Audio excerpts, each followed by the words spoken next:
Welcome to the God Among Us podcast series. My name is Mike Kelly, and I'm joined by Dave Morrison. What up, killer? Also known as Rev D in our little podcast universe. That's right. How are you? I'm doing good. Good to see you again. Nice to be seen. Today, we are going to present the second in our Testimony of Faith series, where we invite friends and acquaintances with exemplary faith in God to discuss their faith journey with us. And in the process, provide a testament to the belief that God is among us. Today, we are privileged to have Jan Walchuk with us. My wife Carol and I have known Jan and her husband Mike for over 20 years, and we've known them to be very steadfast in their belief in God. Jan is a retired elementary and middle school teacher, and I'm sure that's an experience that was rich and fulfilling along the way. Yes, very. All right. Dave, didn't you know Jan in high school? Yeah, Jan and I went to the same high school. That's right. Benedictine, just a couple years ago we graduated. Yes, it was just Jan, a couple right? years ago. Just not long ago. She was a year ahead of me. Yeah, it's a small world. It certainly is. Yeah. So I expect you'll be inspired by what Jan has to say today. And without further ado, welcome, Jan. Thank you, Mike, and thank you, Dave. Jan, we're very interested in your faith journey.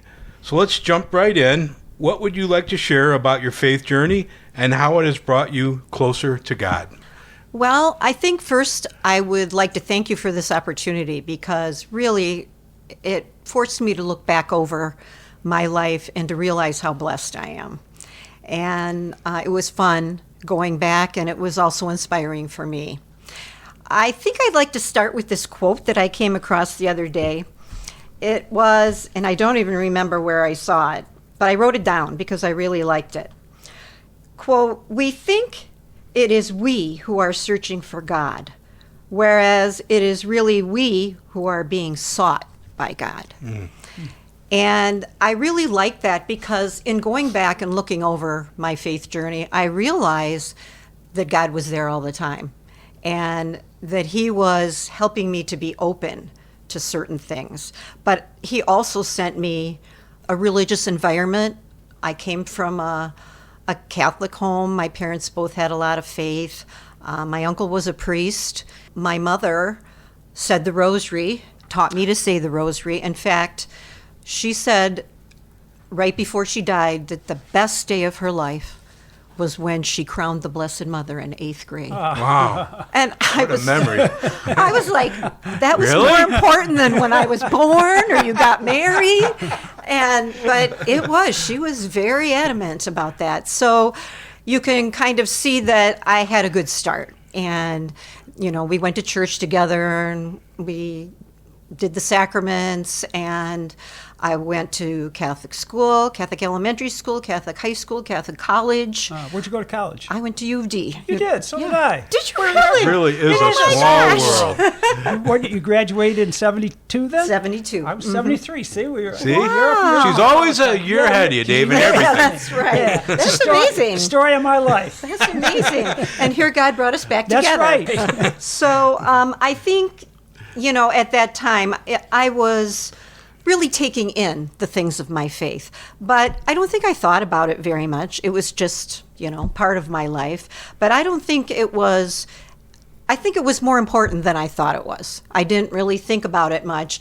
And I think sometimes God sends you people and things to remind you of that. And so I think as I got older, I started receiving some of those things that you get in life. I had 2 friends, good friends, who died of cancer, one with 2 little children. That's tough. And I had another friend who had cancer. And I just couldn't understand why God would allow that. And that was when I first started really getting more interested in finding out more. And all I wanted to do with my life, really, I was happy to be a teacher. I went to college and I liked teaching. Where did you teach, Jan? I taught at St. Scholastica in Detroit. Oh, really? Yes. I went back to where I went to grade school. And then for my whole life, all I wanted to do, besides teach, is get married and have a family.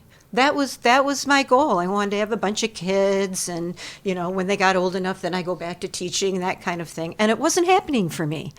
And so I was questioning that too. I always thought of God as a loving God, and why was he depriving me of that? I didn't understand that. So I think, I started reading more and reaching out in more prayer when those things happened.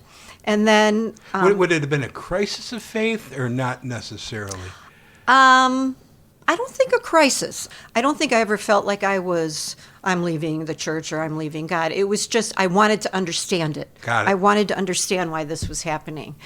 And that's not to say I didn't get any blessings, because he sent me a wonderful husband who also went to Benedictine.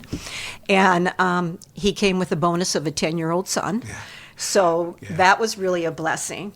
And then after a miscarriage and a failed adoption, we finally were able to adopt our other son. And those were just such blessings. In fact, when our son was 6 months old, I was diagnosed with cancer. And I think that was another turning point, because... That'll snap your head back. Really. It was like, wait, what? Why me? I'm a good person. It's like I watched too many fairy tales that I just felt like if you did everything right and you went to church and you prayed, that you were going to have a good life. And I'm learning that doesn't work that way. How old were you at the time, Jan? I was 48 by then. And so we got our son at an older age too. But I learned a lot of things from that. I feel God really blessed me, because I remember getting to the point, I had this mantra, I'm going to be okay, God, right? I'm going to be okay, God. I would say that. And then I would say, okay, I accept that for some reason you want this for me, but please help me. And, he really did, because I don't remember much about that time except taking care of my baby. It was like he brought me joy every day. He brought me focus. And so really, as awful as it was to get that treatment, it was a wonderful time, because I had my baby that made me not think about it that much. John was adorable. Red hair, right? Yeah. One of the cutest kids you would ever meet. He had me laughing all the time. It was just, and of course I had this wonderful husband and these great friends who did things for me that, really gave me more faith in God. And that's when I started reaching out even to more books and more prayer. And they say sometimes God sends you things, he wants me to notice him more, So I feel like in the long run that was a gift. Did you get angry at all? Did that ever cross your mind? It's funny. I don't remember being angry. I remember driving out of the hospital parking lot after I found out all this. And my first thought was that they were going to take John away from us. And then my second thought wasn't about you. It wasn't. The second thought was, I'm going to die maybe. Yeah. That was bad. But the first thought was that, and I remember I called my doctor when I got home, and he said, I've never heard of that. Don't worry about that. So I feel like that gift from God, that was the help he sent me to get me through this time. And so that really built my faith a lot too. So then I think the next really big thing that really made a difference in my faith was when I retired. Because number one, I didn't have the focus of teaching. I mean, if you know teachers, it takes up your whole head. Sure. You don't do anything except maybe in the summer. And even in the summer, I was always reading new books that I was going to try with the students the next year. So my focus was I had more room in my focus. And so at that same time, my dad had just passed away. So it was good I retired. And really, I wasn't planning on retiring. Circumstances just fell where they lay, and I, again, tribute that to God, his plan for me. And so I was able to take care of my mother, and my son, John, was starting high school at Catholic Central. I was there to work with the teachers and to kind of help him get adjusted. But the best part was they have a mother's club at Catholic Central that do a lot of things for the boys and for the school. And one of the women in the Mothers Club started a Bible study. And the first time I went, it was probably 20 people, 20 girls. All women? All women. Okay. And it was so enlightening to me. I didn't want to say anything because many of these women knew more than I did. Especially there were a couple of women there who were I don't know whether it was Methodist or Lutheran or what, but they're so much bigger on the Bible than we are in the Right. Catholic Yeah, Church. yeah. And I felt like I knew next to nothing. And I was learning so much, which ignited me to want to learn more. And we started out with the Jeff Cavins Bible study, he's one of the best. And How's the last name spelled? Cavins. Got it. Thank In you. fact, if you're familiar with the Hallow app, every day Jonathan Rumi, who's on The Chosen, reads the gospel, and Jeff Cavins does the reflection. It's amazing. They're doing a Lenten thing right now. They have just everything on You there. can find this on the internet? Yes. Okay. It's called the Hallow app. Okay. But anyway, that really got me much more interested, and I just took Bible study after Bible study, and not even just with those girls. I took it with my church. I've done a few with my neighbors after we took Alpha together, and then I even did one with my hairdresser. I mean, it's just so much fun to get other people's opinion and to really understand, because everybody can interpret gospels differently. You get those different perspectives, really helps. Yep. Right. You ever Bishop Robert Barron, Word on Fire? Have you familiar with him? Yes. Oh my gosh, this is what he would love to see what you're doing. Word on Fire. That's It you. is really well. I mean, That's what you're delivering. I Yeah. have shelves and shelves of books just because there's so many things I wanted to know. How to accept God's plan for you, which is the biggest thing. And I think probably I didn't even do that until recently. 2 years ago, my husband Mike had COVID really badly. He was in the hospital for 2 weeks. Yes, we were and really he worried. was quite sick. Fortunately, we had millions of prayers. Thank you. Yes. And that helped a lot. But I was home by myself. I had COVID too, but I didn't have it bad. I just had a mild case. But I couldn't go anywhere. I couldn't go to the hospital.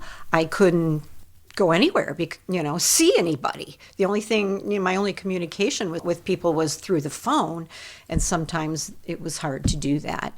And fortunately, I had wonderful friends who brought me food and things like that, and I know the amazing prayers really helped a lot. I should tell you, I have a prayer corner at my house that just kind of developed through the years, because when I started praying more and reading spiritual books, I did it outside on the deck in the summer, and then I wanted to continue it. So that was perfect because I could still see into the yard, and I wanted to see the outside, the trees, and all of that. So beautiful backyard. little by little, things were added, and I often smile when I think when my son was in high school, he brought his girlfriend over for a visit, and he was showing her around the house, and he walked in, and he says, "And this is our prayer corner." And I was like, "Wow, I'm really." He wasn't embarrassed to say He that. wasn't embarrassed, Yeah. and he recognized it as a prayer corner instead of a dining room. That's really I mean, neat. we only use it for a dining room once in a That's while. really but neat. It's really Yeah. a prayer corner now, and it just brings peace to sit there and look out the window. And I have certain prayer books, and Mike and I every morning will put on the Hallow app and listen to the gospel and the reflection together and talk about it. And I've got music I can play by favorite music people like Robert Coaches or David Baroni, or just even instrumental hymns and things like Yeah. that sometimes help get me on track. You mentioned too earlier Matthew Kelly, right? Is he another one? Yeah. Yes, he's one of my favorites. He's also doing a Lenten program that you can watch during Lent. But no, I've read most of his books. They're easy to read and very good. And I also like Max Lucado. Yeah. He's a preacher, Yeah, I guess. I've read bits And and pieces his books of are some- very good too. And his books are a lot about what to do when you're in crisis or when you're having doubts. So I think I've come to the spot. I was talking about my husband in the hospital, and I remember I was so worried about trusting God because Could it be natural? Yeah. At that time, absolutely. because sometimes God has not given me what I want, and it hurt. And so it's hard to go back and, I mean, I can look back on some things, like when I retired and I didn't want to, now I see in the long run that was God's plan, and that was a good thing. And even in having John, he still gave me a family with both of my sons. It wasn't my original plan, but maybe he felt I should be teaching, and maybe he felt I should be waiting for when John was going to be born. Right. I don't know. John was going to need some loving parents, that was part of the plan. And we were going to need him at that time in our life. Yep. So anyway, as I'm wrestling with this, I'm thinking, oh, what if God decides, this is time to take Mike away, and I finally I finally had to say to God, well, first of all, one night when I was really despondent because they were threatening to put him on a ventilator. Wow, that's scary. Oh, I was praying to the Blessed Mother, too. She is amazing in my life. And I remember thinking, I had this prayer. I have all these prayers I say over together, and the Blessed Mother one was missing. So I went into the family room and dug in the couch to pull, and I found it, but I found another prayer by Padre Pio, who, suffered unbelievably. There's a movie made about him recently. Yeah. He's amazing. And there was just a perfect prayer, healing prayer on there, and I just felt like I was directed there. To me it was like a miracle. And then I say that prayer every day since that happened. This is wonderful, but that triggered something that Dave has told me and opened my eyes about miracles. They're happening all the time. You just have to open your eyes. And Dave reminded me of that. I go, I don't know. Miracles, I just don't see, Mike, they happen all the time. Open your eyes, right? Mm-hmm. Yeah. Mm-hmm. We want, like I tell Mike, we want a dancing sun, and we want something. We want this cup to levitate, Right. We don't realize you talked about the people in your life, and, I don't think those were all coincidences. Mm-hmm. No. We might ignore them. Right, Sometimes, and oftentimes they are, yeah, but where you don't realize this is God trying to help. reach me. I Yeah. totally agree. All those things I tell you about, I feel are miracles, They are. whether they were good or bad. And I realize sometimes I can see the good that God always brings out of things. Sometimes you can't. Well, you were mentioning prayer, and we just talked about this at American House, that prayer isn't always answered how I want it answered how I want it, okay? Right. God, I want this, all right? And the thing is, you always hear, it is answered, but not in the way, and that's what you're alluding to, it's not in the way you expect or you want, right? And then you look back and say, this really was a better answer, a better solution better than what I wanted. But sometimes you don't. Sometimes you can't see it. No, and you have don't. to trust even in that. It all comes down to that faith and trust. You're absolutely right. And using Mike as an example, I'm sure you were praying when Mike was in the hospital and they were talking about a ventilator. You were praying that Mike would just get off the bed and walk, like Lazarus, right? You know what I mean. But God was listening because He was guiding the doctors. He was guiding their judgment. Exactly. And, everything that they did to get Mike out of that hospital. So it doesn't look like a miracle, but your prayers were answered. But to me, it was a miracle. To me, it was really a miracle. It was. It doesn't look like one on the outside, but it was a miracle. Yeah. It's having that unfailing trust in God, which is difficult. It is at times to trust when you're up to your tail in alligators, right. and it's hard to trust in God, But that's what we're called to do. But you nailed it. God isn't always going to answer it exactly the way you want Him to answer, but if you keep that faith, He's going to answer. It's keeping the faith, and that's hard to keep, especially when you have to wait 2 years to see, this really turned out better than I thought. Yeah, right. That 2-year interval. So God, are you listening? What's going on here? Are you listening, God? Or even how long I had to wait to get my family. That was like my number one thing that I wanted. And it wasn't what I had planned in my head, but it certainly is wonderful. But I think you're right talking about, faith and trust being so important, because once I was able to do that, I feel much more content.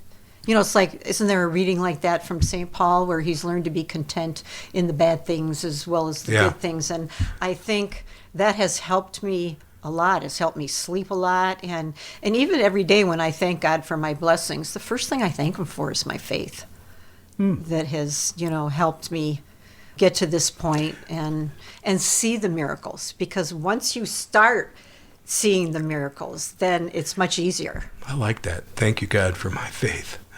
Yeah. Wonderful. We keep interrupting you. I guess I would say that along with all those things that God sent me, it's the people and experiences that he sent me, the desire. He was right there searching for me, like I said in the beginning, and seeking me out. But it took certain things and certain people and maybe certain authors and music and experiences to kind of get me to the point where I could have that faith and that trust. God wants to transform us. That's kind of what I've learned from some of these bad things. He wants to teach us something, or he wants to make us stronger, or maybe we offer up things for people who are suffering so we can make good come from something that doesn't make sense. I think all of those things made us think more about that and pray more about it. Carol guaranteed me that this would be a great conversation, and she was absolutely right. There's something very profound in how you opened your journey discussion and how you brought it all to closure. God was seeking you the whole time. He was there. That like gives me the shivers, really, Yeah. to know that. You know what? It reminds me, when you say that, it reminds me, I know you watched The Chosen. No, I haven't. Oh my gosh, That's what everyone tells me. You have to watch Oh my that. gosh. I mean, talk about renewing your faith. Yeah. And I think Jonathan Rumi is the most believable Jesus ever. That's what I've heard. Oh, but there's one scene, a lot of times, in order to explain the New Testament, they start the episode with a scene from the Old Testament. And so there's one scene where, and now I won't remember who it was, I think it was Abraham. Anyway, they had moved to the new land and he was trying to find water, and this other man came up and he was talking to him about it, and he said, "Oh, you'll never find water here," and da-da-da-da-da-da-da. Well, and then one of the sons that was working on the water called him over. He went over, and the water squirted up, of course. And so this man who was questioning him said something about, "You chose a good God." He said, "No." He said, "We are the ones that are chosen."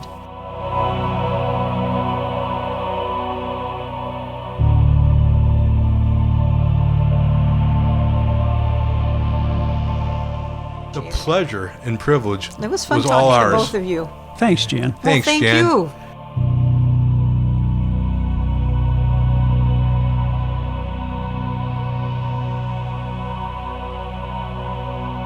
Ambient music called Heavenly Father by Kitaro, as found on the Internet Archive.